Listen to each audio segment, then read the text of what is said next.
Ang tunay na problema ng Pilipinas ay hindi ang giyera sa Middle East, kundi ang pagwawaldas ng buwis. Mahigit 300 billion pesos ang mawawala sa ating ekonomiya ngayong taon dahil sa pagtaas ng presyo ng langis. Pero dahil sa pagwaldas ng pera nung wala pang krisis, ang ating pambansang utang ay lalampas na sa 19 trillion pesos. Kaya ito ang ilan sa mga dapat gawin. Bawasan ang gastos at pigilan ang mga maanumalyang transaksyon ng gobyerno. Pababain ang VAT at palitan ito ng mga mas progresibong buwis. Tanggalin ang mga miyembro ng kabinete at kanilang mga kasamahan na nagpapahirap sa mga Pilipino. At huwag kalimutan ang flood control.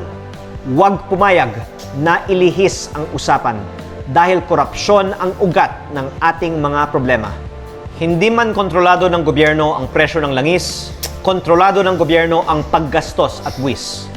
Huwag nating hayaang lalong lumubog ang ating ekonomiya at huwag masundan pa ang oil crisis ng debt crisis. Itigil ang pagwawaldas ng pera ng bayan. Yun. Ganyan dapat. Ganyan dapat ang mga mababata sa Pilipinas. Yan dapat ang mga namumuno sa ating bayan sa near future.